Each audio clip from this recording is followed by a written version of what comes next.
She was a beautiful cheerleader with a radiant personality. People loved her. She was so exuberant and outgoing. He was the handsome bachelor that kept her coming back for more. He had a lot of charisma. They sparked when they were together.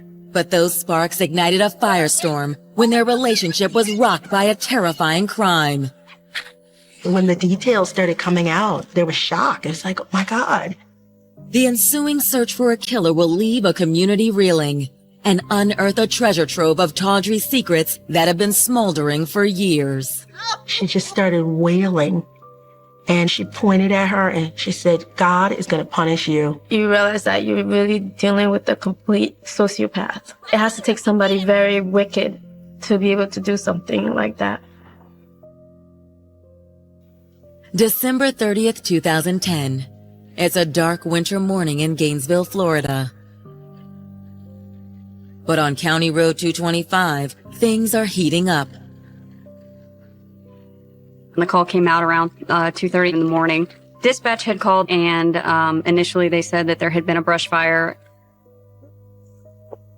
It's out in what people would call the boonies, very deserted. As firefighters rush to contain the blaze, they make a horrifying discovery. Wait! Is that a body? There was a fire that was burning, and when the fire department showed up, they discovered there was a burnt body. The firemen didn't touch the body, barely misted the body down with water at that point, which was all very good to try to preserve evidence. Dispatch, we have a body. Go and start forensics. It was obvious it was foul play. I mean, you find a body on the side of the road that's been set on fire out in the middle of nowhere. That doesn't happen. Crime scene investigators are called in to take a closer look at the burnt corpse. When I walked up with my flashlight, you could see the charred brush behind the body, and you could see the charred remains. The body was clothed, but we just couldn't make any type of positive identification. The body was burned very bad. It appeared to have been wrapped in some type of comforter before it was set on fire. As detectives work to ID the victim, little do they know that their investigation will soon collide with another case. One rooted in obsession, conspiracy, and a rage born of unbridled jealousy. One that would ultimately center on a beautiful, unassuming West African immigrant. Born in the Republic of Ghana in 1989, Celia Huda was a young child when she and her family immigrated to Gainesville, Florida. We were always told that you get the better opportunities here in America. So in terms of education, my parents wanted to give us that opportunity, advance and just pretty much do whatever we want to do or whatever it is that we want to do in life. A bright and vivacious teen, Celia took full advantage of every opportunity America afforded her. She started dual enrollment, I want to say in the 11th grade. So she went to school part of the day, and then the other part she would go off campus to the university. She was so cheerful. She was so joyful. The first thing you noticed about her was her big smile and the way she wanted to make everyone laugh. Celia was very bright. She knew she wanted to help people in some manner and eventually set her sights on nursing. Determined to follow her dream, Celia enrolled full-time at the University of Florida in 2007. It was there that the young co-ed discovered another passion, dancing. She was very determined, not only in academics, but in that part of her life as well. She loved dance and was very, very good at it. It was what she lived and breathed for. She was pursuing her nursing degree, and at the same time, she was a competitive cheerleader for University of Florida, and she was a part of a dance team that pretty much competed all around Florida. Her dancing, my goodness, she was fantastic. She had a rhythm that was all her own, and she owned it. Naturally, the boys on campus found Celia irresistible. She's a beautiful girl. So I'm sure a lot of people approached her. She wasn't a serial dater. She didn't really have many, boyfriends or anything like that. Here she is, this beautiful brown, curvy cheerleader, dancer. She had beautiful hazel eyes. She was passionate. She was sensual. When you think about it, what was not to love? In 2008, Celia's good looks and lively spirit caught the attention of someone special, 24-year-old Antonio Drayton. I believe that they met at a club in Gainesville. Celia was immediately taken by Antonio's sense of humor. He was the guy everyone went to get laughs, and, he was out in the clubs, and he was fun. So you like my dance moves over there? They're okay. Okay. They're okay. I mean, you're doing your own little things. He's one of those people who draws women into him. Smooth talking and simple conversation. Just things that attractive guys do. You mind if I take you out sometime on a date or something? I would like that. Here are these two people that love life, and they got together, they sparked. And from that night on, they were inseparable for the next couple of years. She loved life so much and was just in love, just so happy. For Celia, Antonio appeared to provide the one element that was missing from her life, a serious relationship. She wasn't in a lot of relationships, so if she was to get into a relationship, then it means that it's something that she really wants, and it's something that she wants something positive to come out of it. Celia seemed like she had everything going for her. But in December of 2010, Celia's plans take an unexpected detour. It starts when the 21-year-old's family realizes that they haven't heard from her for 2 whole days. Her mother called me on New Year's Eve, and she's like, hey, have you heard from her? And I was like, no. So I'm calling around. Nobody has heard from her. I know my mom was trying to get a hold of her. My brother's calling, I'm calling, and we're going back and forth. But then her phone kept going straight to voicemail. My mom's like, you know what, we need to go file a missing persons report because it's been 2-3 days now. We haven't heard anything. The police station, they were filing a missing persons report, and they were giving all the information that they could give. Just hours after Celia's family filed the missing persons report, the police were out looking for her. After several hours into their search, police still haven't found Celia. In the missing persons case, the first 48 hours are crucial. If a person isn't found during that time period, then the likelihood of them being found alive decreases significantly. But just when the search for Celia is getting underway, 911 operators receive another disturbing call. One that will infuse the search for Celia with an ever more desperate sense of urgency and force her family to keep their worst fears at bay. I said, I feel like something has happened. I don't know what, but I do feel like something has happened. In the fall of 2010, vivacious University of Florida cheerleader and nursing student Celia Huda was living life to the fullest. She took her academics very seriously, but she loved cheerleading and dance. She had a boyfriend she thought hung the moon, 24-year-old Antonio Drayton. They were a perfect couple. Celia had everything going for her. But in late December, the young co-ed unexpectedly vanished. The last time Celia was seen was on the 29th by her father when Celia went home to get a new prescription card to pick up some medicine. Her family wanted to report a missing person because they haven't spoken with their daughter for a couple of days. The first place police visit is Celia's off-campus apartment. The landlord unlocks her door. They're surprised to hear muffled noises coming from inside. You hear that? I did. They make their way through the apartment. They don't notice anything unusual, but they hear a noise in the bathroom. Just wait right there. As the officer slowly opens the door, they're met with an unexpected surprise. It was Celia's dog. How long you been in there? This is a dog that she's adopted, and the dog had probably been in the bathroom for days. Unfortunately, the dog is all the officer finds. Everything in the apartment looked normal. There was no sign of struggle, foul play, or anything missing. Echo 16 dispatch. Be advised, there's no sign of the residents. However, there is a large dog. Outside, there's no sign of Celia's 2001 Nissan Sentra. With the situation growing more alarming, police intensify their search for both the car and its owner. I was just like, I wonder if maybe she's taking a trip somewhere or going out of town or something. But as detectives ponder that possibility, dispatchers inform them of a stomach-churning development on a remote highway. The Alachua County Sheriff's Office was notified of a homicide on State Road 225, just north of the Gainesville Raceway. Dispatch had called my work phone, and initially they said that there had been a brush fire, and as firefighters were extinguishing the fire, they had located a body. This was the first time, and I've been doing this for 16 years, where a body was set on the side of the road and set on fire. And this was unusual for Gainesville. Even without an ID on their victim, detectives are able to surmise this is no accident. It really was apparent that there was foul play involved in this body. The victim has been burned so badly that immediate identification is impossible. As word of the murder makes its way back into town, Salea's family can't help but fear the worst. I was like, I feel like something has happened. And then my friend Kai was like, well, God forbid she be that burned body that they found. And as soon as she said that, like, a huge chill just went right through me. At the crime scene, CSIs work to secure the area.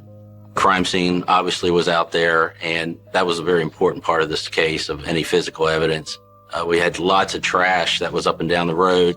We located a balled up piece of napkin about 20 feet away from the body. And the napkin didn't appear to have any type of bodily fluids. I felt it was more worthy for it to go to the state lab in case someone had used it to wipe their hands, wipe their mouth, getting the skin cells. That's something that the state lab could obtain. While the napkin and the other debris may ultimately help ID the victim or even the killer, processing this type of evidence can take weeks. In the meantime, detectives begin looking into recent missing persons reports. Just want to find out what kind of missing persons you all have within the past week. We started looking at, any missing persons, not just from this area, but really the state of Florida, the whole southeast region. Yeah, I've got a female here about 5 foot tall. The body was so badly charred that the detectives could only determine that the victim was petite and likely an African American. Of the open missing persons cases in the area in Florida at the time, Salia Huda's case seemed to be the most likely match. Your first thought, you're like, gosh, I hope it's not her. And they couldn't confirm that it was a female because her body was burned very badly. There was also a stretch of the victim's skin that wasn't completely charred, and detectives could make out a few distinct tattoos. Got a tattoo here. Something? Yeah. What you got? The body investigators found had some distinctive tattoos, so they contacted her brother. Hello? This is Detective Zach Sedalis. Just wanted to know. Your sister, did she have any tattoos on her body? I'm not sure exactly. I can call my sister and find out and give you a call back. I remember my brother calling me and he's asking me, does my sister have any tattoos? And I'm like, well, I only know of maybe 1 or 2. Tattoos? Yeah, she has a couple. There's one on her foot. Okay, that's all I wanted to know. Make sure you call me back. All right. Minutes later, Sean's phone rings again. I picked up the phone. Oh, hello? All I heard was my mom screaming in the background. Bro. Oh my gosh. And he didn't have to say anything else to me. Just hearing her screaming just told me it's Salia. The family, sat down and told, and it was a real emotional thing. A time for them, of course, because this was a tragedy. She was the burning body found on the side of the raceway. And I sat there for a minute and I was just like, oh my God. I just lost my mind. I'm just like, there's no way that this has happened. Who does that? Who set somebody's body on fire? We're gonna go ahead and go and just stick around. Here you had a young girl, and she was in the prime of her life. She had a great family. She had a lot of friends. She was active, and it's really a tragedy. With Salia's body now identified by her tattoos, detectives must now determine if fire was the initial cause of death. Detectives ordered the body to the medical examiner's office to perform an autopsy to determine a cause of death. During the autopsy, the medical examiners could tell if the cause of death was asphyxiation. It seemed like someone put their hands around her neck and kept squeezing, and squeezed too long. Detectives are shocked to learn that Salia died from asphyxia, not from the fire. They reach out to her family to learn more about their victim's personal life. You really have to dig into who the victim is and what's going on in their life at the time and their history. And that's kind of where you have to start, especially when you come to the people who know her the best, her family, people who dated her, her friends. We start talking to the family about who was she dating, and Antonio Drayton's name kept coming up. In many ways, Antonio is the person that knows Celia best at this point in her life. They'd been together for 2 years. They were madly in love. He may hold the key in helping detectives determine who may have done this to Celia. But what Antonio Drayton tells investigators will unleash a flood of potential suspects that threatens to forever drown the case in mystery. He definitely was a young man who had several relationships with several different women at the same time. A missing person case in Gainesville, Florida has taken a heartbreaking turn. On January 1st, 2011, police identify a burned body on the side of County Road 225 as that of 21-year-old University of Florida cheerleader Celia Huda. At that time, I almost felt like it was a dream, that there's no way that this has happened. She was well liked. She was respected. She really was loved. And I think that's why her murder hit everyone so hard. How did this beautiful, young, vibrant lady end up murdered? That's the same question detectives are asking.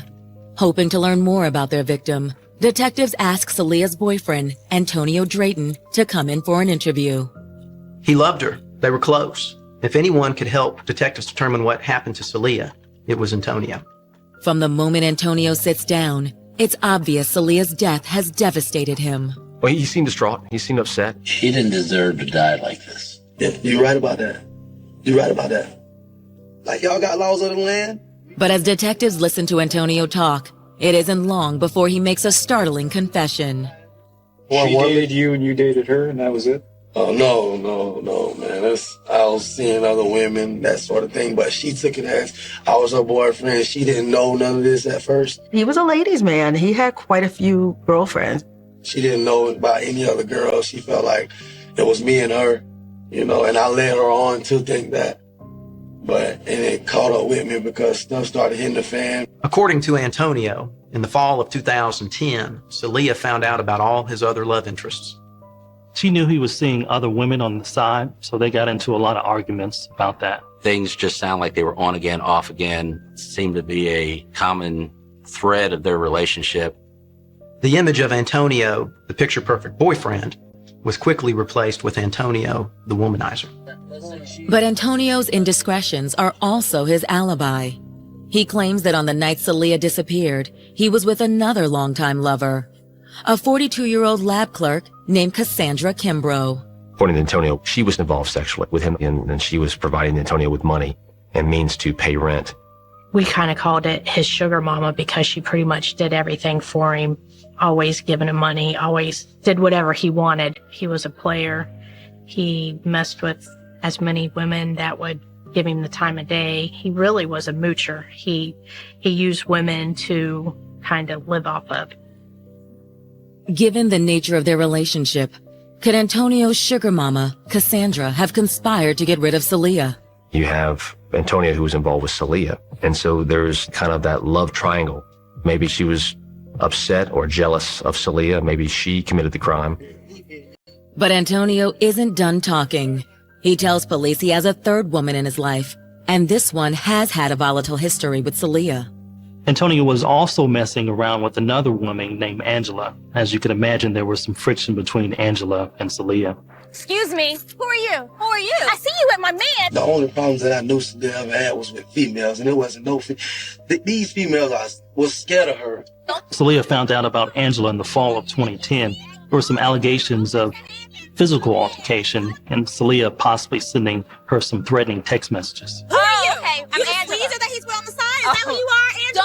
Angela? It had escalated to the point where Angela filed a restraining order in October of 2010. Given their volatile history, detectives knew they needed to speak to Angela. If Celia had some issues with another female or another person, and you got to figure out what the female's intentions were and who this female is connected to. So there's a lot of unanswered questions. As detectives wrap up their interview with Antonio, he complies with one last request: to submit a DNA sample and grant investigators access to his cell phone. He seemed very, very cooperative with their investigation and didn't seem like he was trying to hide anything whatsoever. With Antonio's interview completed, detectives begin tracking down their two new suspects, Antonio's lovers, Cassandra and Angela. But before they can do so, police receive another lead. Another young man has called the station, and he too claims to be Salia's boyfriend. His name is Mike Campbell. Mike claims he and Salia have been seeing each other for about a couple of weeks, so detectives asked him to come down for an interview. They apparently met online, and Mike was immediately and completely smitten with her. They started hanging out, and eventually they spent the night together. As far as Mike knew, Salia was no longer seeing Antonio. Did y'all get along real well? Yes, sir. Did you ever fight? No, sir. It was pretty clear to police just by looking at Mike that he was devastated and he didn't have anything to do with the crime. Mike Campbell tells police that on December 29th, roughly 24 hours prior to Salia's disappearance, the two of them spent nearly the entire day together. She brought me home that afternoon, probably like 6 or 7 when it got dark. Hey, you gonna call me, right? I'll call you later. Okay. Drive safe, all right? Thank you. Michael did try to contact Salia on the evening of the 29th. He was unable to get in touch with her. I ain't never get no call back or whatever, so I called him straight to the answer machine. Hey, Salia, this is Mike. I missed you. Call me back. Mike tells detectives that a few minutes later, he tried Salia's phone again. That's when things got really interesting. Can I speak to Salia? So I was like surprised, like, okay, I said, it's gonna be Salia, but it's somebody else answering the phone. Where is she? She can't come to the phone right now. She's sleeping. Well, let her know that I called. A unidentified female answered the phone and basically said that Salia was sleeping. He thought that was quite odd. And then hung up. Was she sound white or black? She sound black. Hispanic? Black? Yeah, black. For police, Mike Campbell's statement is a revelation. Could the unidentified female on the other end of the line be Salia's killer? Police aren't sure, but after hearing that Angela and Salia had issues, police knew they had to track down this woman as soon as possible. Less than 48 hours after finding University of Florida cheerleader Salia Huda's burnt body along a county road just outside of Gainesville, Florida, detectives have made a startling discovery. It turns out Salia's boyfriend of 2 years, Antonio Drayton, wasn't exactly monogamous. By his own admission, he was seeing at least 2 other women, Cassandra and Angela. Once more, there was bad blood between Angela and Salia. But that's not all. Mike Campbell, a man who claims to be Salia's new boyfriend, has provided police with another clue. Mike called the phone twice the evening that she disappeared. Call me back when you get this message. And the first time he called, he got voicemail. And he called again, and then a unidentified female answered the phone and basically said that Salia was sleeping. The next question is, who was this woman? Police start by trying to locate Antonio Drayton's 2 other lovers, Angela Olsen and Cassandra Kimbrough. Meanwhile, homicide detectives circle back to the crime scene to search for any additional clues. Investigators at the crime scene realized that this is a pretty massive fire, an unnatural fire. And so they begin to look for any notable gasoline purchases pumped into a gas can before the fire was reported. We went to look at surveillance cameras at different convenience stores, anybody buying gas within a 10-mile area. Watch this. Look like her car? Fit the description? This was literally like looking for a needle in a haystack. There were dozens of convenience stores in a 10-mile radius. It was just north of Gainesville where they finally catch a break. They were reviewing video surveillance footage at a gas station when just after 1 a.m. on the night of the murder, a silver 4-door car with tinted windows pulls up to the pump. Right there. Yeah. Is that a UF sticker on the back there? It was Salia Huda's vehicle. Detectives believe the car is Salia's, but who is the individual in the surveillance footage? One thing is certain. It's not Salia. We could not identify it, but it was a black female that was buying gasoline. Paid cash. Mm-hmm. This was all the more reason to speak to the other 2 women connected with Antonio Drayton, Cassandra and Angela. Though police are unable to locate Cassandra Kimbrough, they are able to track down Angela Olsen, and on January 5th, 2011, they bring her in for questioning. Detectives press Angela on her past run-ins with Salia. Angela claims that Salia had apologized for the threatening text messages, and they had put the incident behind them. If me and her could have talked from the beginning, then I would have never put a restraining order out against her, but I guess just the lack of communication. Angela states that she and Salia aired out their differences at a club on Christmas night. I said we can go to the bathroom since it's the quietest place. So we went to the bathroom. So what's going on with you and Antonio? Nothing. We are not even together anymore. She was just mainly like saying that like even if she wanted to be with him, she knew that she couldn't because he didn't make her happy. I'm sorry. We should have never even had that argument. I'm sorry for the messages. I just want to put this behind us. I'm tired of it. I want to be with you over him. According to Angela, everything was good between her and Celia when they separated. So there was no argument between you guys, no physical... No, nothing. No argument, no confrontation. Angela seems to be telling the truth, that she and Celia had ultimately made up. But when detectives ask about possibly searching Angela's car, her response gives investigators pause. Is there anything else that you keep in there all the time?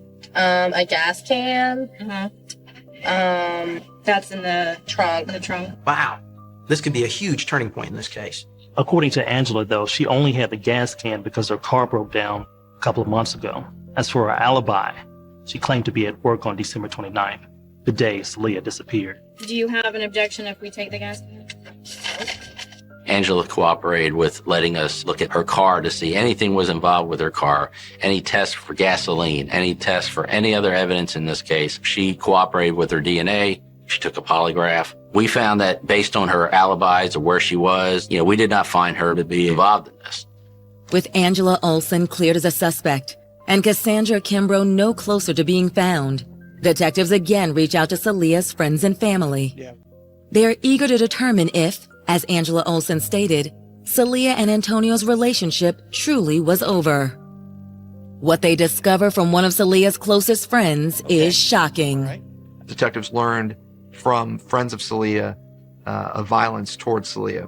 Antonio Drayton had been arrested recently for a domestic battery issue that occurred in the city. They had history. A lot of it was jealousy, I believe. And Antonio was, he was controlling and he did hurt Celia.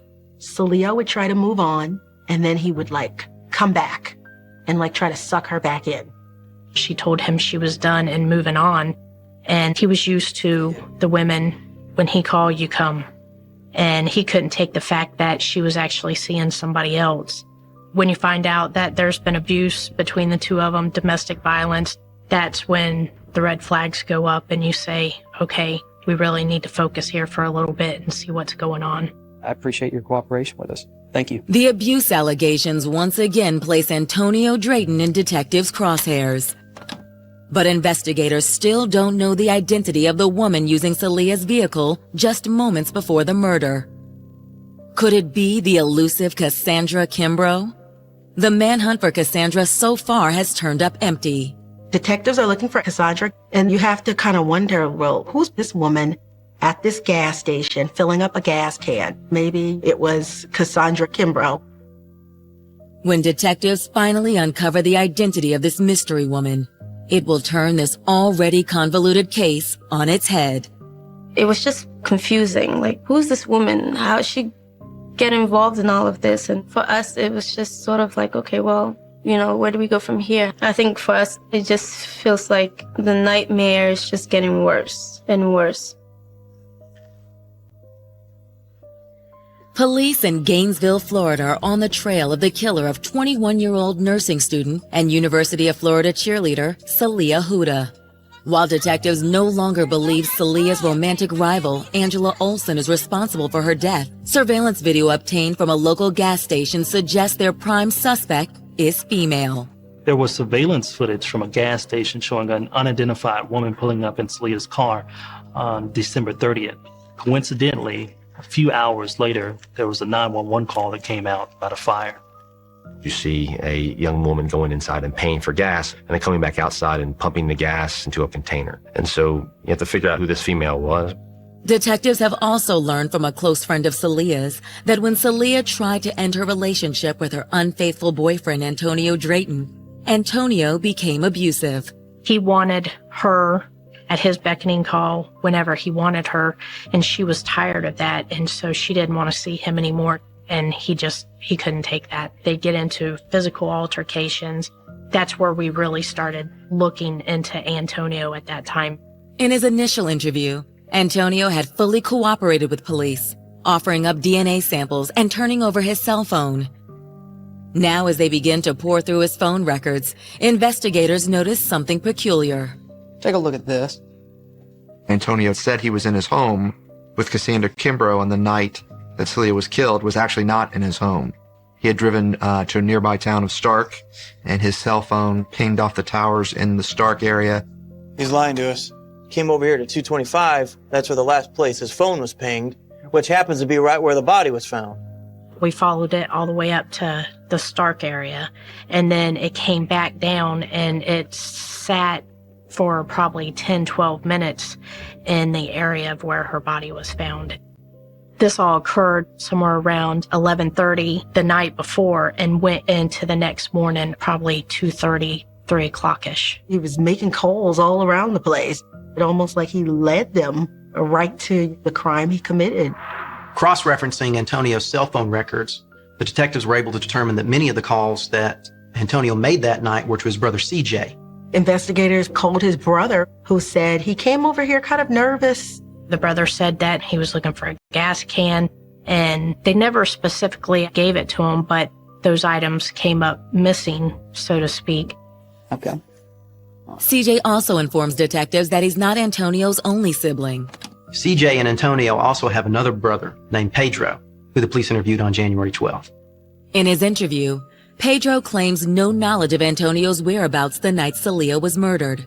I ain't saying that with I went to my mom's house to sleep. Okay. While Pedro is unable to provide details of Antonio's activities the night of December 29th, he does surprise police with a different piece of information.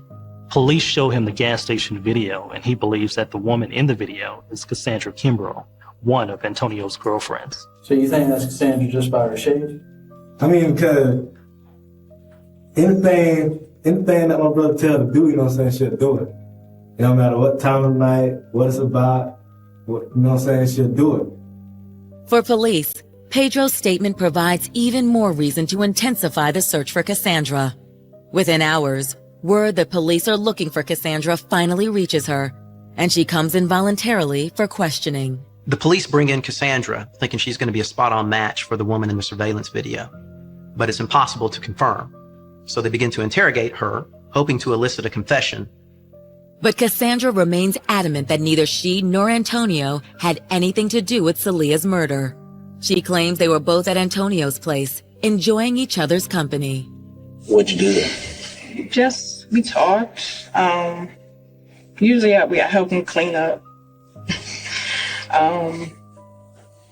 Play games, watch movies.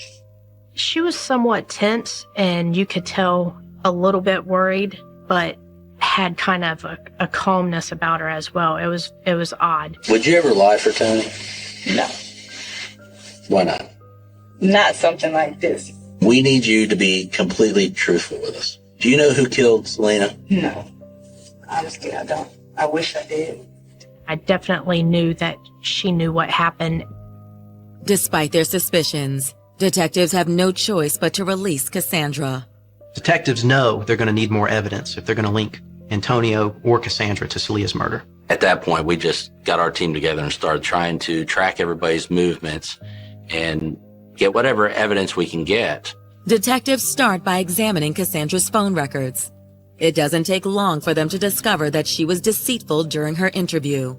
Her phone showed that she was in the area where the actual occurrence took place. So she was lying about where she was at. In addition to the cell phone evidence, investigators catch another break when Celia's missing vehicle is located. The vehicle was found parked in a parking space in front of the two-story apartment complex. It was parked as if it was a residence that had just parked their car. We found the gasoline on the floorboard of the vehicle. Detectives believe that the gasoline may be a result of it being poured on Celia. Even more telling is the complex where the vehicle is found. We ended up finding the car in a apartment complex just north of where Antonio lived, just across the street. After that, detectives in their heart and in their minds, they knew that Antonio was guilty, that he had done this. Based on cell phone records and the statement from Antonio's brother Pedro, it seems that Cassandra was his accomplice. But in order to seal an indictment, Investigators will need to track down one more critical piece of evidence. Finding that was huge. That was like probably one of the biggest breaks that we had in the case. Police in Gainesville, Florida are now circling around two suspects in the murder of University of Florida cheerleader Celia Huda, her ex-boyfriend Antonio Drayton, and his sugar mama lover, 42-year-old Cassandra Kimbrough. You've got a lot of things that played a part in pinpointing Antonio Drayton into this homicide. The phone pings that he had off the towers, the fact that he asked his brother for a gas can, the video evidence, having or purchasing the gas. Despite the seemingly overwhelming evidence, detectives are waiting for one last report from the lab. There was a napkin at the scene just feet from the body that was sent off, and eventually that came back with DNA evidence. It was Antonio Drayton's DNA. When that napkin came back with his DNA on it, out there in the middle of nowhere where her body was found, we knew then we could cinch the case up. On February 2nd, 2011, police execute arrest warrants on Antonio Drayton and Cassandra Kimbrough. We had two separate teams, and we hit them both at the same time. So one team grabbed her up while the team that I was on grabbed him up. Back at the station, detectives separate Antonio and Cassandra in an attempt to elicit a confession. They start with Antonio. It's a napkin. See that? It's from, okay? Guess whose DNA is all over that? Yours. Okay? Right from the body. Right there. From the body. Most of the time it takes that physical evidence for that suspect to realize, hey, they caught me. Confronted with the DNA evidence, Antonio starts talking. Only it's not the story investigators were expecting to hear. He pointed the finger at Cassandra. You guys are made for each other. Just keep him. He said Cassandra had gone over to his apartment. Celia was also there. Guess they were supposed to talk. Well, I don't want to hear this. That's all right. They got into an argument, and it got so intense, Cassandra hit her upside the head with the fire extinguisher, and that's what happened, and he helped get rid of her. Where's she hit her at? In the head. On the surface, Antonio's story seems plausible, but detectives know it doesn't gel with Celia's autopsy report. There was no evidence of blunt trauma to the head. The cause of death was asphyxiation prior to the burning of the body. But if Antonio refuses to come clean about the murder, perhaps Cassandra will. Come on, Cassandra. You need me to throw more out here for you? We know you left with Tony. We know you went up there. We know you went to the convenience store. We know you bought the gas. Cassandra at first continues with the same story of, I was at Antonio's house, I don't know anything. But then confronted with some of the facts, Cassandra ended up coming forward and saying what's had happened. Antonio, where you at? In chilling detail, Cassandra lays out the events of December 29th, 2010. She says that it all began when Antonio called her that night and asked her to come over to his apartment. Why you got me out here so late? I did something bad to Celia, baby. You told me you were going to bed. Where was your car? I went to sleep. She said they got into it. And he told her the truth about everything. She was going to leave him. I don't need you! Yo, what's your You're problem? nobody! Yeah, calm You're down. nobody! She probably told him, I don't want anything to do with you anymore. And he couldn't take that. She had moved on. She had a new boyfriend. She was cheering. It was her senior year. She's 21. She's getting ready to graduate. And he didn't want to see her happy. I'm telling you, I'm done with you! So Celia, don't call I'm not me done with you. ever again! He ended up strangling her, You need to calm down. and things just went too far, and before you know it, she was dead. Celia. Listen, I made a mistake, but I have it in the trunk, and I need you to help me, okay? Then he went to the one person that he trusted, which was Cassandra. And Cassandra would do anything for Antonio. He called Cassandra up. She comes over and was like, holy crap, what did you do? And then she helped him from that point attempt to cover it up. Just come on. I need you to help me. Come on. What do you want me to do? Cassandra explains the pair proceeded to Celia's car, where Antonio had already placed her body. I don't want to see. No, I don't want to see. I don't want to see that. She was in the backseat. He tried to. I didn't want to see it. He tried to what? Show you her? I said, I don't want to see it. With Cassandra behind the wheel, the pair drove to Antonio's brother's place in Stark. They stopped up there to borrow a gas can, and then ended up at the convenience store. Got the gas. We was driving and trying to find an area that, was kind of secluded. And we saw no other cars coming. So we pulled over. Cassandra says it was alongside this desolate stretch of Highway 225 that Antonio asks her to do the unthinkable. No, no. You, Celia was wrapped in a comforter, and he asked Cassandra to help pull her body out of the trunk. You got it, right? Yeah, I got it. And he actually poured gasoline on her. Did you see him do this when he lit it, or? No, I was in the car. You were in the car? I just wanted to go. Just wanted to go. Cassandra says that once Celia's body was engulfed in flames, she and Antonio headed back to his place and parked Celia's car in the apartment complex across the street. Shortly after that interview, we indicted Antonio on first-degree murder, on grand theft of the car, and an arson-type charge for the burning of the lands out there by the raceway. The same charges were against Cassandra, except instead of first-degree murder, it was accessory after the fact to first-degree murder. Shortly after Antonio and Cassandra are charged, word of their arrest makes its way to Celia's friends and family. People that knew Antonio and knew his reputation were not surprised. But I think there were people in the community who looked at Cassandra and said, my goodness, how could you? Why would you participate? Why would you help him do something like this? There still wasn't any feeling of relief, regardless, because she's gone. We've lost Celia, and we now have to find a way to deal with this long court process. But a long, drawn-out court case may not be in the cards. On June 23, 2011, Cassandra Kimbrough agrees to a plea deal. We really needed Cassandra's help and her testimony in this case. And the reason for that plea was that she would testify truthfully in any case involving Antonio. With Cassandra now on board as a state witness, it doesn't take Antonio long to cash in his chips as well. We ended up coming to an agreement with the defense for him to plead to 45 years in prison instead of him going to trial. I think with Sandra coming forward, I think he knew his ship was sunk. Cassandra got 8 years for cooperating, and he got 45 years.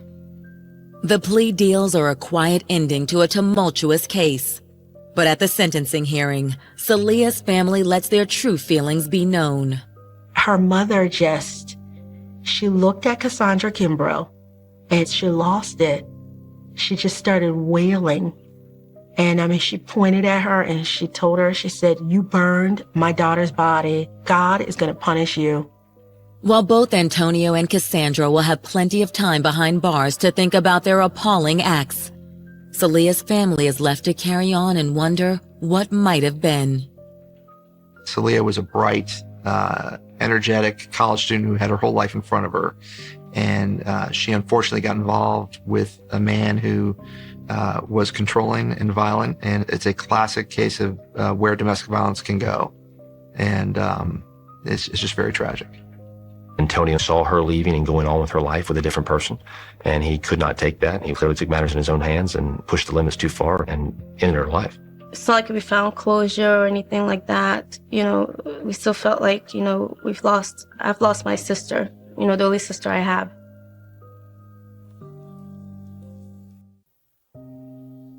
He was the unofficial ambassador of his idyllic hometown. He was like a big teddy bear. The city loved him. Everybody knew him. The police force, doctors, everybody. She was his first lady and the love of his life.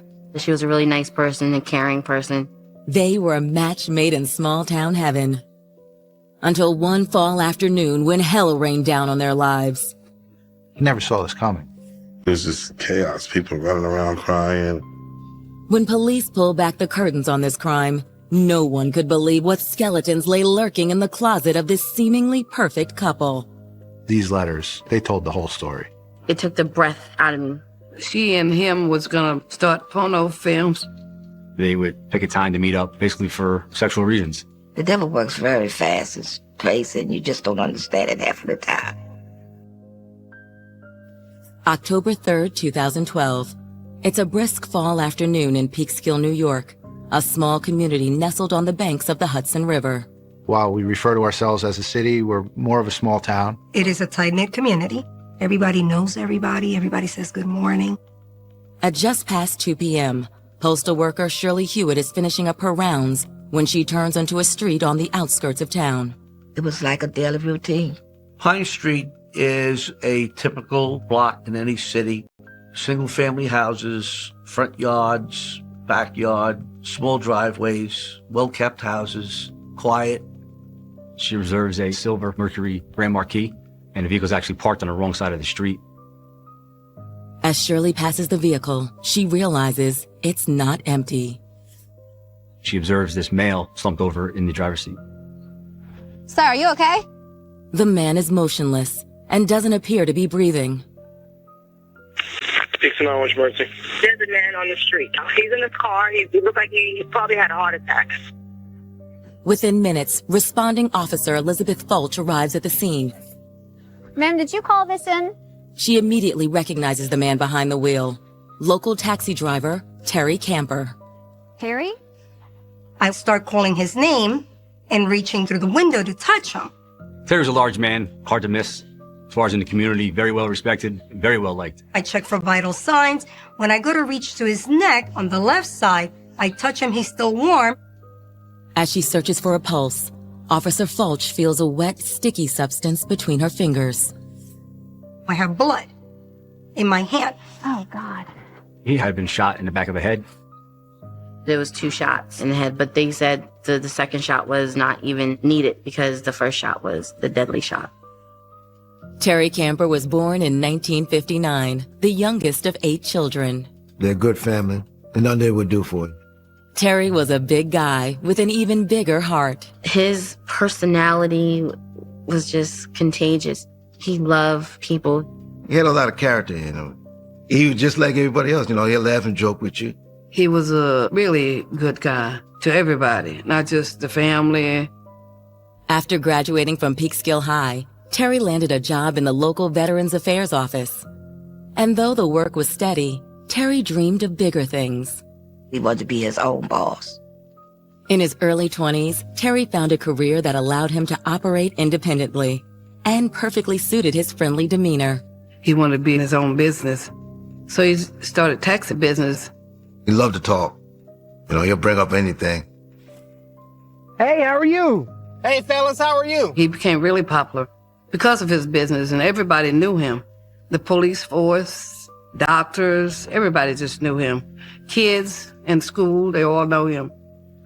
He was just well known around the town for everybody. He was good at it. Everybody loved him. He never drank, smoked, used drugs. He was a pretty good guy. He might tell a lie or two every once in a while to me. But he was, in all, he was a good guy. Over the years, Terry's business grew steadily. Soon he had added a van and a limo to his fleet of taxis. And with the proceeds from his cab company, Terry made another smart investment. He had a little deli. The deli did good. With a booming business and a winning personality, Terry fared pretty well with the opposite sex. To the airport? Yes. Where you flying to? Chicago. Chicago? In the evening time, we get dressed up, go out to party and chase the girls and dance and everything. Charlie was a huge man. We used to say he was like a big teddy bear. Love you. That's fine. It'll be fun. We'll have fun. And the women love big teddy bears. And he's a nice guy, good looking. He certainly had that kind of a personality that could be very beguiling. Terry, my uncle, yeah, he had the ladies, I tell you that. He was a ladies' man. Terry didn't seem interested in settling down with just one woman.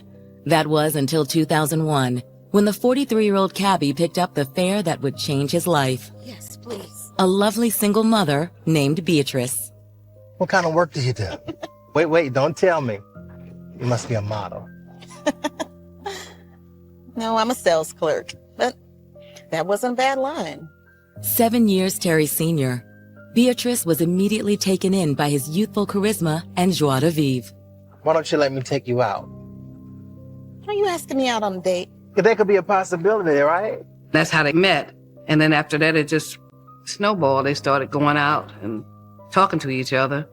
Though Terry was juggling several lady friends when they met, after that first date, he and Beatrice became inseparable. When he was driving taxi, she would sit up there in the front seat with him. And, he'd drive and drive, take her with him on the different runs. And as far as Terry was concerned, nothing was too good for his number one passenger. He truly loved Bea. He really did. He tried to do anything he could for her, buying her stuff or doing things, whatever he had to do for her, he did it. As for Beatrice, she loved how Terry embraced her children as his own. Look, y'all been good in school? Yes, sir. He's taking care of the kids. What more could you ask for? He loved children. He just was happy when he was with them and everything. She described him as her soulmate. In 2002, Terry and Beatrice were married in a small, intimate ceremony. They were married in Highland Falls at the firehouse. Everybody had a great time. Settling into a high-rise apartment in Westchester County, it seemed married life brought out the best in both of them. Hey, Bea. Hey, baby. How are you doing? I am great. He was definitely what you call a family-orientated person. He loved his family. Got something for you. You do. Terry Lee would always provide. He was good to her that way. Just for you. Oh, you are too good to me. In turn, Beatrice treated Terry like the king of the castle. Bea took care of everything. He didn't have to do nothing in the house. 10 years in, it seemed the couple's bond was as strong as the day they first tied the knot. Well, it was a good marriage. They was happy. But on October 3rd, 2012, Beatrice and Terry's happy life took a tragic turn. Initially, it was looked at as if it may be a natural death, but upon closer inspection, saw that Mr. Camper had in fact been shot in the back of the head. Terry is rushed to the emergency room of a nearby hospital, but there's little the doctors can do to save him. Mr. Camper was pronounced at approximately 3:02, 3:15. We had a homicide on our hands. What do we got? As detectives launch their investigation, Terry Camper? no one in Peekskill can believe such a beloved member of their community is gone. What happened? Anybody's death is terrible, but it does evoke, an emotion when it's somebody that's a good person in the community. For officers of the Peekskill PD, this crime feels personal. Finding Terry's killer isn't just a job, it's a mission. We want to get this guy. We want to find out who did this. Somebody's got to pay for this. It seems everyone in the tight-knit community of Peekskill, New York knew and loved big-hearted taxi driver Terry Camper. And Terry loved them right back. He always had a smile on his face, and if he could do something for you, he would. But there's no one in Peekskill who meant more to Terry than his beloved wife, Beatrice. Terry Lee loved Bea very much. He loved her unconditionally. But on October 3rd, 2012, Beatrice and Terry's life together came to a brutal end when Terry was found dead in the driver's seat of his taxi. I think they were shocked more than anything because he was such a well-liked guy. People wanted answers.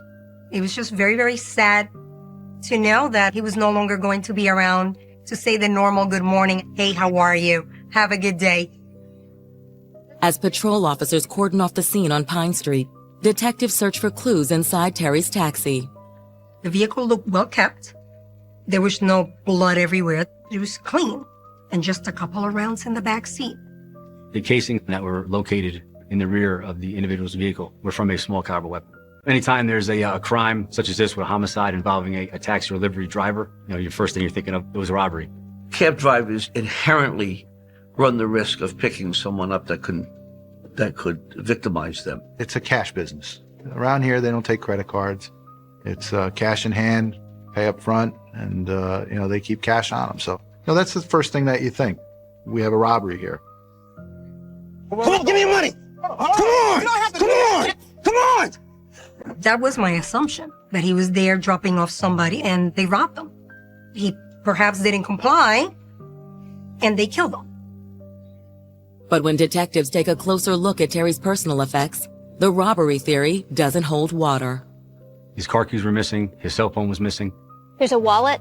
There are credit cards and cash still inside.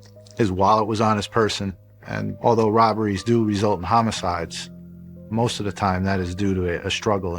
We didn't have that here. It appears that this suspect, got into the rear of the cab and immediately fired around into the back of the head. But if robbery wasn't the motive behind Terry's murder, what was? We did theorize that he was shot as a hit. And that brings up a host of other reasons why. Was he into gambling? Did he owe somebody money? Was he into something we weren't aware of? And was this person following up a vendetta? We don't want to paint ourselves into any type of corner. We need to really go in there with an open mind. With more questions than answers, police fan out across the neighborhood in search of possible eyewitnesses. But the demographics of the area pose their own set of obstacles. This is actually a very good residential neighborhood, and most of the people aren't home. Most of the people are at work. It's quiet. Usually during the day, people are at work. There's few people around. There are no businesses. We definitely believe that this location was picked by the suspect. It was definitely the opportune place to commit this crime. Still searching for a lead, detectives head to Hudson Valley Hospital, where a throng of Terry's loved ones have gathered to mourn his passing. Mrs. Camper, I'm Detective Johansson. Peekskill being the small community that it is, word traveled faster than any 4G network out there. There's just chaos, people running around crying. I found out he was shot in the back of the head. And I just broke down. My mom broke down. So we were playing a double role, consoling the family, as well as gathering evidence. No one is more inconsolable than Terry's widow, Beatrice. She was crying, visibly shaking. You could tell she had gotten to the hospital in a hurry because her clothing was disheveled, and she was so upset about what had happened. Though Beatrice is overcome with grief, she agrees to speak with police. Can you think of anyone who might have wanted to hurt Terry? No, sir. Is there any possibility that Terry was involved in any illegal activity? Terry? No. He was a hard-working, honest man.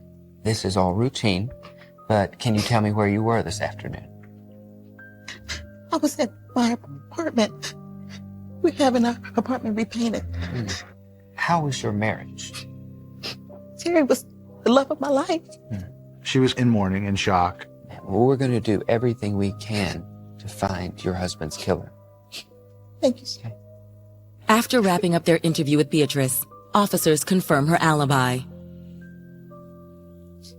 With Beatrice now cleared, police turn their attention to Terry's friends and family.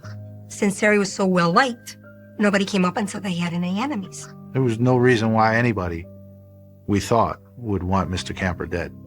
Terry's family can't think of a reason anyone would want to murder him, but one of his relatives provides police with a lead. Ruth Smith. Sometimes she's seen riding in his cab with him. Okay, Ruth Smith. Ruth was a good friend of Mr. Camper's. She often goes and keeps Terry company while he is working as a taxi driver. Are Terry and Ruth more than just friends? There was a potential witness, someone who had been with Mr. Camper most of the day. We learned that this was a companion of Mr. Camper, someone who spent a lot of time with him. We were looking at this as if it was deeper. It was a strange relationship that Terry and Ruth had. It seemed that Terry often spent more time with Ruth than he did with his own wife. That afternoon, police contact Ruth and ask her a few questions. Hey, how are you? Thanks for coming down. Appreciate it. So, you were with Terry Camper this afternoon?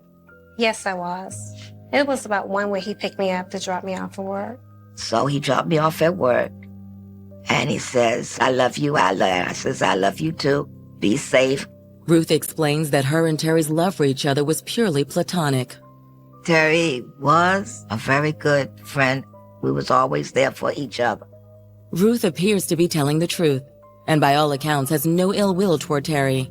But she does give police a potential new lead. He did get a call from a guy regarding a fare. Camper's cab. Around 1:15, she received a call from someone to be picked up at 118 Pine Street. Mr. Camper asked her to pick up the call, which she did. The person wanted him there right then. There's a guy want to be picked up at 100 block of Pine. Fine. It's going to be 20 minutes before I can even get back over there. Look, I've got to get you to work. Tell him to call somebody else. So Terry says, tell him 20 minutes or call somebody else. Okay. He said he'll wait. So wait. So he says, I'll wait for him. So that's when he took me to work and he went up the hill to pick up the person. It's the very same block where Terry's body had been found. Officers ask Ruth if she can remember anything else about the male caller. Only thing I noticed is that he did call from an 845 area code. She recalled the area code that the telephone number had come from, being that it popped up on Mr. Camper's caller ID. 845 area code. Yes. Now you're sure about that? Yes. For detectives, it's a promising lead. But as they know, they still need to connect a name to the number. We needed to find who was the person that had summoned Mr. Camper to the 100 block of Pine Street. We have to get this guy immediately. That becomes primary to everything else that we're doing. That becomes critical. Around Peekskill, New York, no one was more beloved than gregarious local taxi driver Terry Camper. So on October 3rd, 2012, when Terry is found dead in his cab, investigators are baffled. We ask ourselves and ask one another on the scene, was there something deeper that we needed to look into? Was there something in Mr. Camper's past that we needed to look into? And all those questions and thoughts rapidly hit a dead end. There was nothing. He's a jovial guy, a happy guy, had a lot of friends. And when this happened, people were at a loss. But after speaking with Terry's close friend, Ruth Smith, detectives have their first solid lead. She had been with Mr. Camper throughout most of the day. Camper's cab. She actually took the telephone call from the fair on Pine Street where he ultimately died. He said he awake. Other numbers, she recognized an area code that was not from around here. Based on Ruth's statement, detectives are confident they can identify Terry's killer based on the 845 phone call made to Terry's cell phone. There's just one problem. Terry's cell phone isn't in his vehicle. It was gone. We could not find it. And we knew he had it because we knew that he was called to Pine Street. We needed to find that phone. In an effort to locate Terry's cell phone, investigators ask his service provider for help. It was signaling that it was 25, 30 miles away. They actually were able to locate the general area of the phone, which happened to be in the area of Route 9W and 218. Officers race to the intersection of Route 9 West and Highway 218, hoping to find both the phone and Terry's killer. But when they arrive, there's no sign of the killer. But they are able to locate his phone. We found his phone on the side of the road. There it was, still on, pinging away. Finding that phone was a big piece of evidence for us. Once we found the phone, we realized that our killer had left the scene and traveled north. Back at the station, detectives begin looking through the phone's call log. We looked at all phone calls that came in to Mr. Camper's phone. It looks like that Terry did receive a call from an 845 area code, just like Bruce Smith said. But when detectives try to track down the phone's owner, they hit a snag. It was a Boost phone that was registered to no one in particular. Unlisted? The last phone call went to an unlisted person. That leaves detectives with only one option. Well, let's just go down the list and call all the numbers and see what we can find out. And they reached out to every one of them. Wanted to see if you recognize this number, 845-555-4159. As they near the bottom of the call list, detectives still haven't identified the mystery caller. That is, until they speak to one of the last numbers on the list, a friend of Terry's named Sandra Dolman. We asked her if she knew of any of the telephone numbers that we had, and in particular, the one from the killer. She did recognize that number. She knew that it came from a man named John who lived in Newburgh. John? Do you have a last name? Miss Sandra Dolman was able to confirm that number to be John Murray's phone number. Yeah, Sandra Dolman and John, they're friends. I think they've been friends for a long time. I believe they just got on a cruise recently together with their spouses.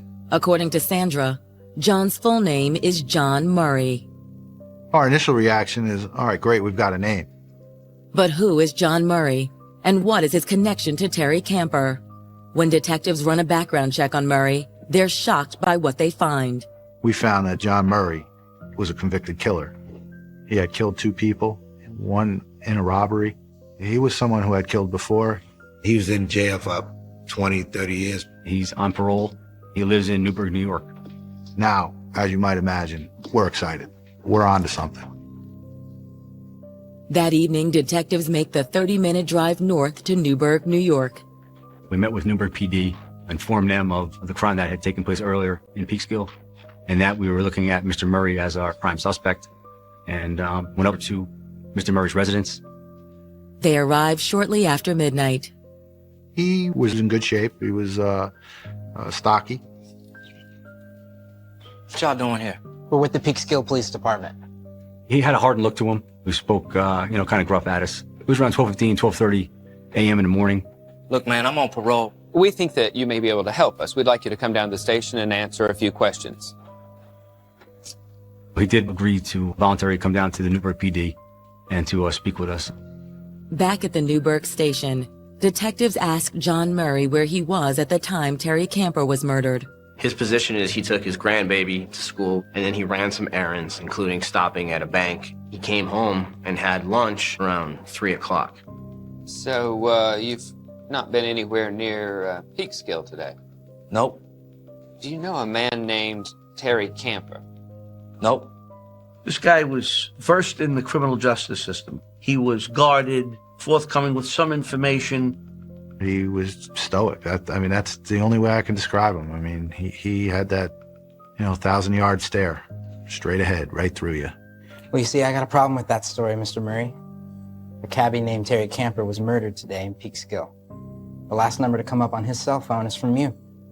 I don't know no Terry Camper, and I wasn't in Peekskill today. When we got closer and the questions became more probative and more specific, he's more reticent and less cooperative till the point he just shuts down. He requested an attorney, so that interview was over. Despite their suspicions, detectives decide not to press John Murray any further, at least for now. You still have to be very circumspect. Sometimes people are arrested and turns out they didn't commit the crime. Detectives are convinced John Murray is withholding information. But without any concrete evidence, they have no choice but to release him. But just as detectives bid their new suspect goodnight, new evidence rolls in, courtesy of Fishkill State Prison. This was yet another one of these shocking revelations. It was like it took the breath out of me. I was shocked.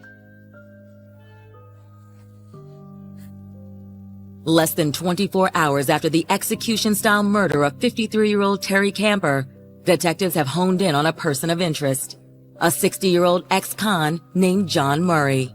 John Murray is a cold-blooded killer. He's definitely capable of committing a crime like this. So at this point, we're setting our sights on John Murray.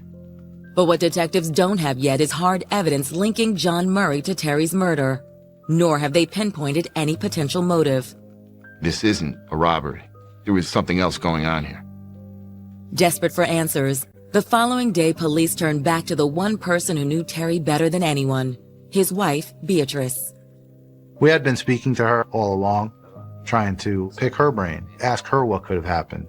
We felt that maybe she could provide us with information. I'm sorry to disturb you, Mrs. Camper, but I'd like you to take a look at this photo. Does this man look familiar to you?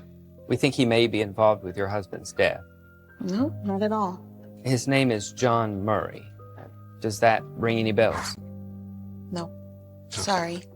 For detectives, it's a frustrating setback, but maybe there's another way to catch a killer. We were on the verge of uncovering what had happened here. So they try to gather more evidence to build a case against him. They begin with what they know about the killer's escape. Once we found the phone, we realized that our killer had left the scene and traveled north, up Route 9. Looking at a map of the area, detectives realize that the Hudson River forms a natural barrier due west of Peekskill. They also know that Terry's phone was found near the intersection of Route 9 West and Highway 218, which means the killer most likely crossed the Hudson River at one location, the Bear Mountain Bridge. Somebody says, hey, we could check the cameras over at Bear Mountain. We make contact with the park police at Bear Mountain. We gave them the make and model of Mr. Murray's vehicle, and we asked them for assistance in using their cameras over the Bear Mountain Bridge between the hours of 12 p.m. and 3 p.m. Within minutes, investigators identified John Murray's vehicle on the Bear Mountain Bridge surveillance cameras. We were able to locate that vehicle crossing the Bear Mountain Bridge at approximately 1 p.m. on October 3rd, heading toward Peekskill, and then at approximately 2 p.m. crossing back over the bridge in the direction of Newburgh. But we believe John Murray drove to and from the crime scene, coming over the bridge, allowing time for the crime to be committed, and then traveling back home in the opposite direction. They were able to put him in the city of Peekskill in that period, which was right around the time when the shooting took place. He tried to give us an alibi that he was up there in Newburgh, but we had the facts on our side. We knew now we were very close. We had to now put all of these pieces together. The surveillance cameras on the Bear Mountain Bridge placed John Murray in Peekskill at the time of the murder. But one big piece of the puzzle is still missing. This time, the motive was unclear as to why Mr. Camper was killed. Detectives head north to Fishkill State Prison, where Murray had served more than 20 years for murder, hoping to find some connection to Terry Camper. Looks like his wife visited him a couple times. Anybody else? Well, I'll be damned. Beatrice. In the visitor records, we found that Beatrice was a visitor of his. According to the prison's visitor log, Beatrice Camper paid John Murray a visit just months before her husband's murder. She had visited him there, and he had made phone calls to her from the prison to her phone. She had made like 900 phone calls to him while he was in jail. And that's where a lot of Terry money was going. She was sending money to him. Police initially just thought of her as a grieving widow. She played the role apparently very well. We begin to ask ourselves, why does Beatrice not want us to know about her relationship with John Murray? It appeared as if now somebody's trying to hide something. But before detectives can question Beatrice Camper about her relationship with John Murray, another bizarre development will rock the investigation. Detective McGann finds a box with love letters. These letters, they told the whole story. Love is a powerful emotion. Once we get into a relationship, then all of our negative qualities seem to be enhanced and come to light.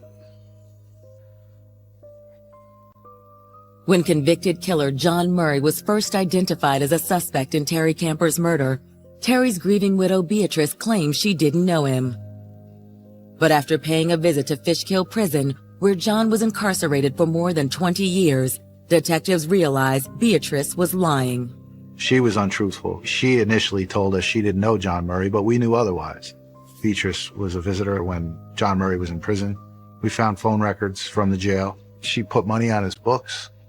We, at this point, wanted to dig deeper into Beatrice's potential involvement. On October 5th, investigators knock on Beatrice's apartment door. When she greets officers, it seems she is well on her way to putting Terry's death behind her. When the police come to her house, she's sitting there drinking wine, smoking cigarettes, listening to music. Hello, Mrs. Camper. We're here to search your apartment. I need you to take a seat for me. Upon getting to the apartment, me and my partner enter the bedroom, and immediately we observe Beatrice and Terry's marriage certificate on the dresser. But it's what is lying next to that marriage certificate that stops investigators dead in their tracks. Alongside that, there's 2 life insurance policies. In total, we're around $200,000. Yeah, she didn't waste any time. And at that point, we kind of looked at each other like, wow, she's involved in this. But it's understandable when a spouse dies tragically. These policies are in place, but within a day or 2 of your spouse being killed, the mindset to have that paperwork out, ready to go, that was, definitely put up a big red flag for us. Inside her closet, investigators find more evidence linking Beatrice to the crime. We came across a shoebox.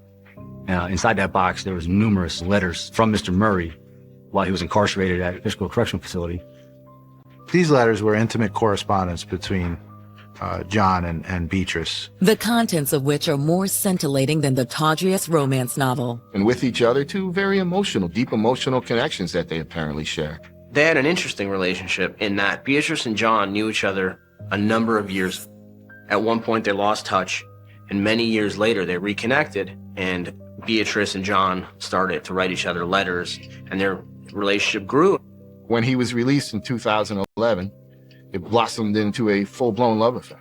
A definite good piece of evidence proving the relationship between Beatrice and John.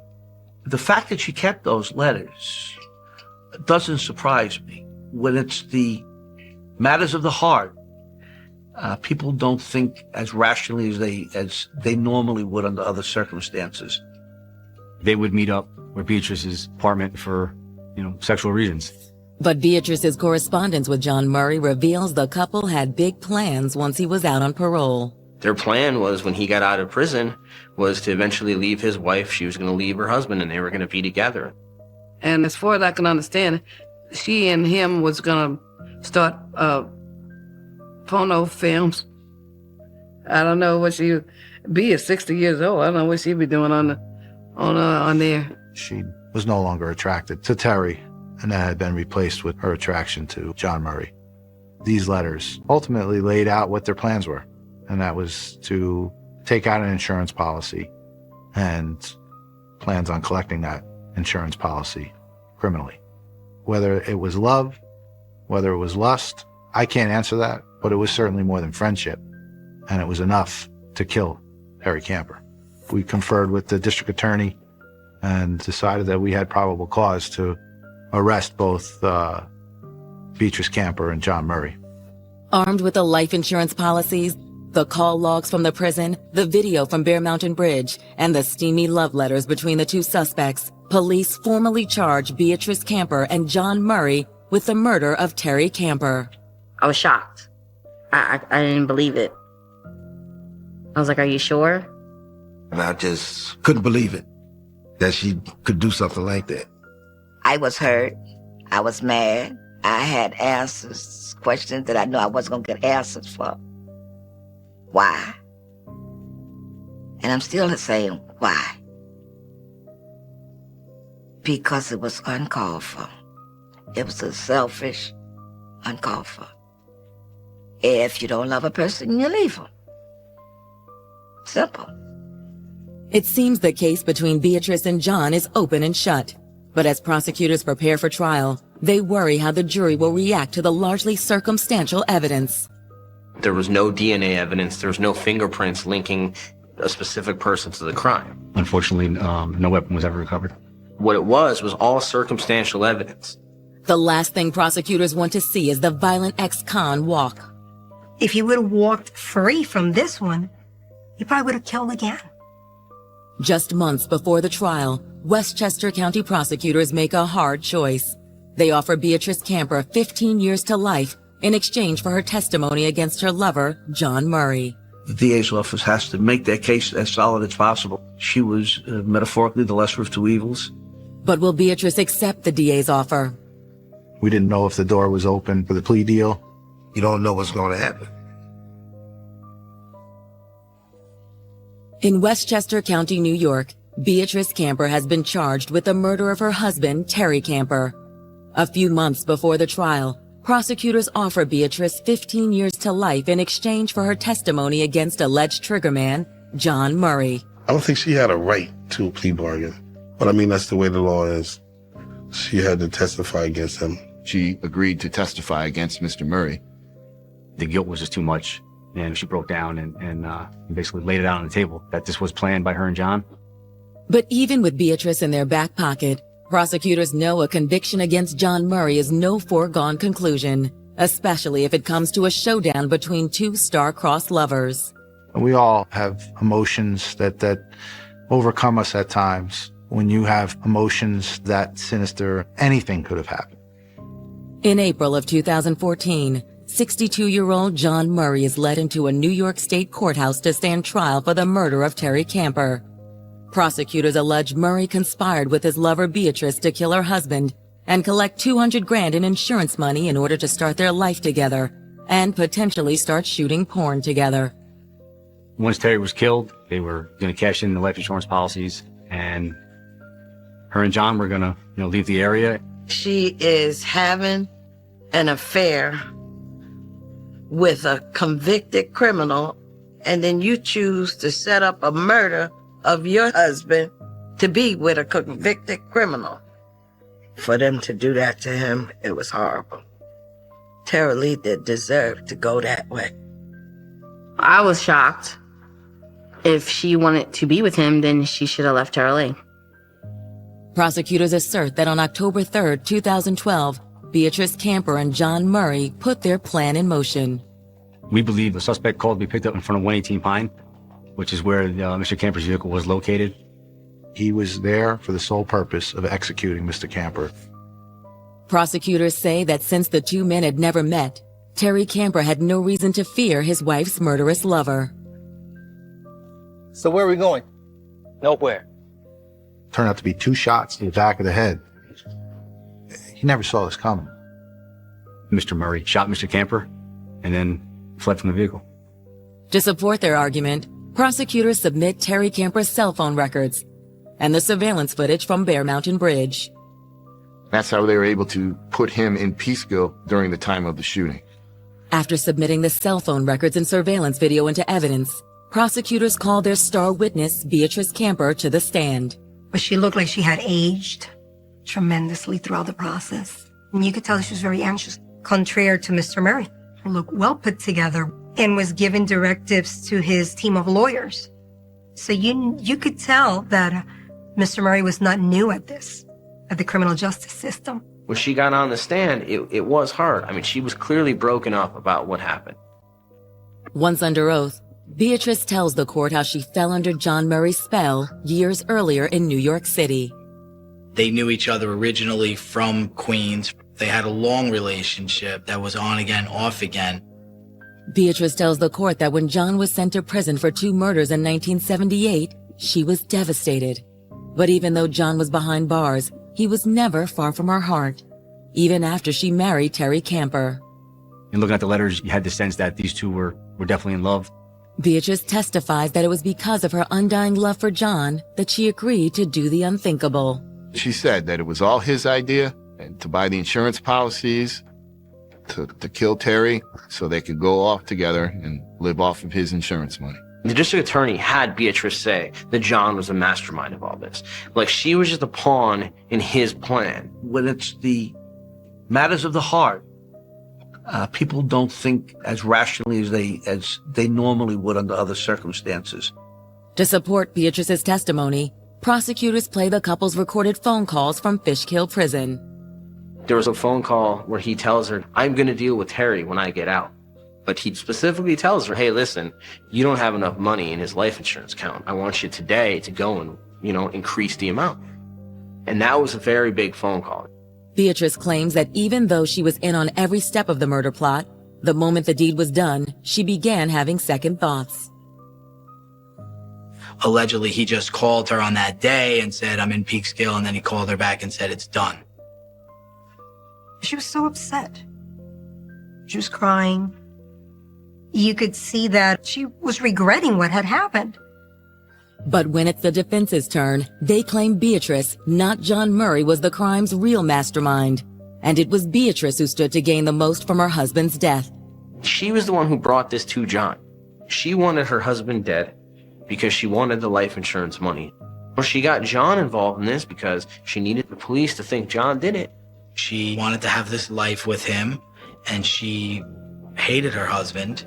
He wasn't ending his own relationship with Patricia soon enough, and so Beatrice was becoming upset. In fact, he said, we're done. You're bothering me too much. They were looking to shoot holes in her story, point fingers at her, and really to show that Mr. Murray has nothing to do with this.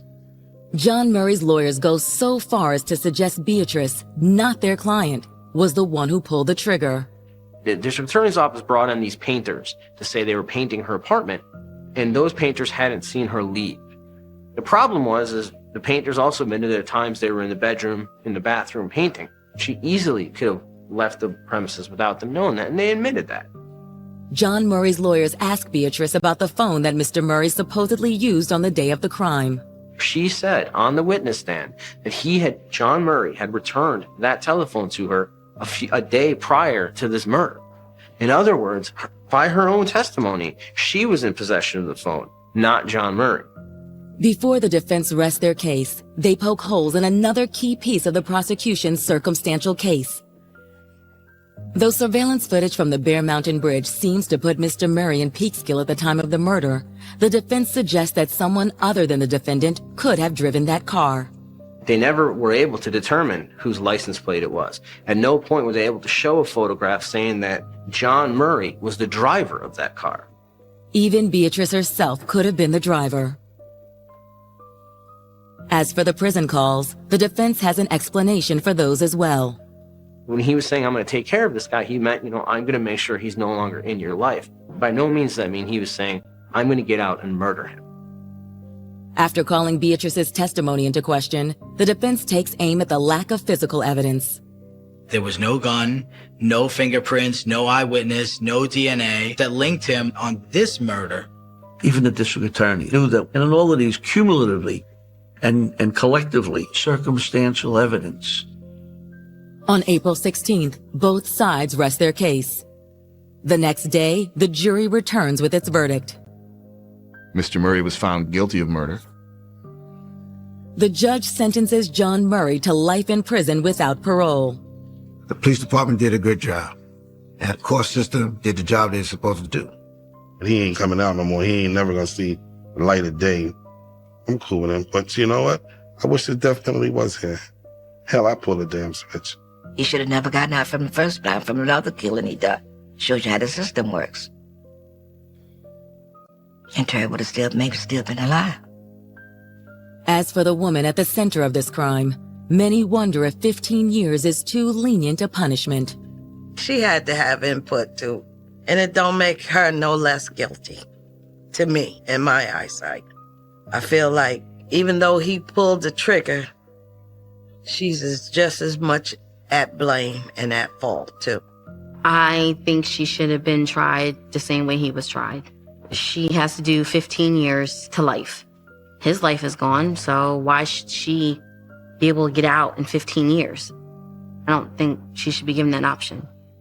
He knew everybody in the community, not just his family, but everyone in the community knew Tara Lee, loved Tara Lee, and they all miss him dearly. You hear the term closure. Closure to me would be if Terry Camper was able to somehow be resurrected and return to his family, who obviously misses his company. The next best thing was justice. How could you be so hateful? And how could you do something like this to somebody that cared so much for you? And I pray that God will have mercy on her soul.